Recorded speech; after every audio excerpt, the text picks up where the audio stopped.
There are men who walk into a room, and the atmosphere shifts to. No words.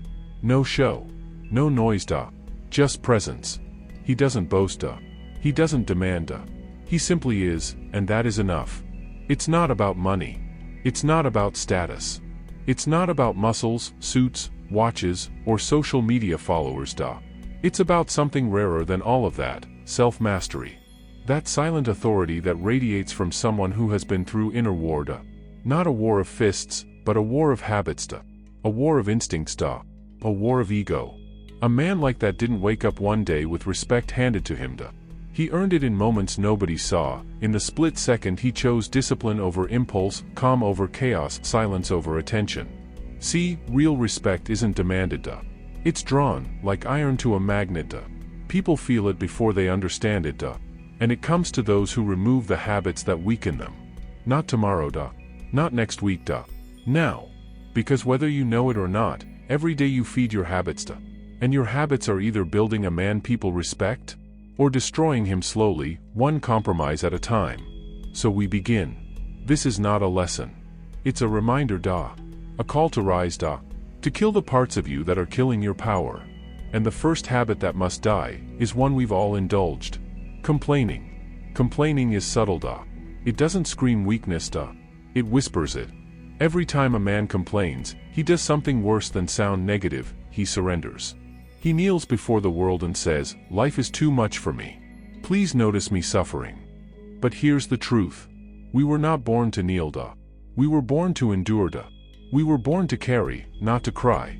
When you complain, you are telling the world that it has power over you You become a speaker of your own defeat You spread your pain like a virus And worst of all, you teach others to see you as a victim, instead of a man. But there is another way A harder way A Stoic way. What if pain arrives, and you meet it with silence? What if injustice comes, and you face it with stillness? What if pressure builds, and you respond not with panic, but presence? The philosopher Epictetus, once a beaten slave, said, "It's not what happens to you, but how you react to it that matters." That is strength That is power That is the energy that earns real respect, the kind you don't have to ask for. Because the man who suffers in silence, who doesn't whine or flinch when the storm hits, that man becomes immovable. And people notice not because he asked them to, but because he gave them nothing to pity. So the next time life tightens its grip, don't broadcast your pain. Stand still Say nothing And let your silence speak your strength. Next, we face another virus in disguise, the need for validation.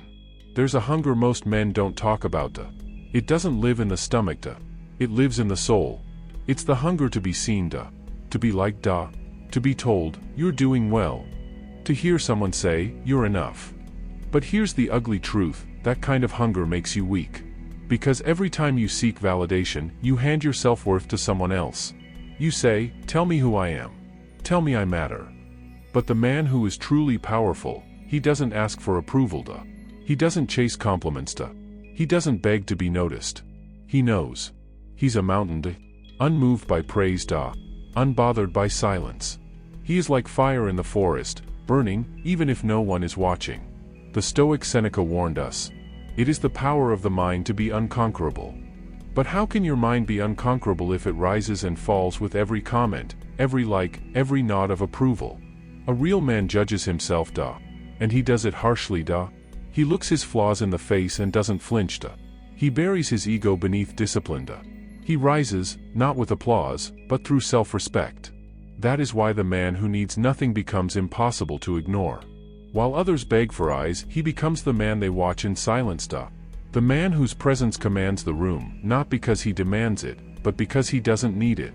So stop needing to be seen and you'll become unforgettable. But next, there's another trap, a loud one, the habit of speaking too much. Some men speak constantly They share every thought, every plan, every emotion They talk like a leaking faucet, dripping, endlessly, thinking their words make them wise. But here's the truth, the more you speak, the less they listen Words are currency The more you spend, the less each word is worth. A man who speaks too much, he becomes background noise predictable, empty, ignored. But the Stoic man, he waits. He listens. He holds his tongue like a blade, sharp, quiet, and only drawn when needed. Zeno, the founder of Stoicism, said, "We have 2 ears and 1 mouth, so that we may listen twice as much as we speak." He knew that silence builds gravity, that a quiet man commands more attention than a loud one. Why? Because mystery is magnetic. When you speak only when it matters, your words hit like thunder. They land, they echo, they change the room. A man who controls his tongue is a man who controls perception. He doesn't seek to be understood by all, he chooses what to reveal and when. And when he finally speaks, people lean in. Because the disciplined voice is louder in silence than 100 empty mouths. So stop explaining, stop announcing, stop revealing every move. Instead, become quiet steel, reserve power, measured force. But there's one more habit that kills respect even faster than words. Impulse. And that? There is one habit that silently ruins more men than any storm or war ever could: acting on impulse. It is the quiet killer of discipline. It whispers, just this once. You deserve it. No one will know. But every time you obey the whisper, you trade your throne for a leash. Impulse is chaos in disguise. It pretends to be freedom, but it chains you to weakness. The man who punches before thinking, who speaks before understanding, who runs toward temptation without pause, that man has surrendered control. Not to others, but to himself. To the wild, untamed animal that still lives inside him. But you were born to rule that animal, not be ruled by it.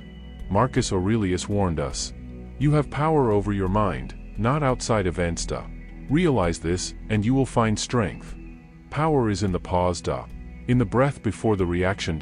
In the silence before the decision. The Stoic does not act because of emotion. He acts because of reason. And when he does act, he moves like a blade. Precise. Controlled. Unstoppable. There is a rare kind of respect that only belongs to the man who resists his own urges. Because the world respects power, but it reveres self-control. Resist the pull of the moment. Let the wild horse pass. And in that stillness, you will discover something deeper than strength. Dominion over yourself. And the man who rules himself can never be ruled by others.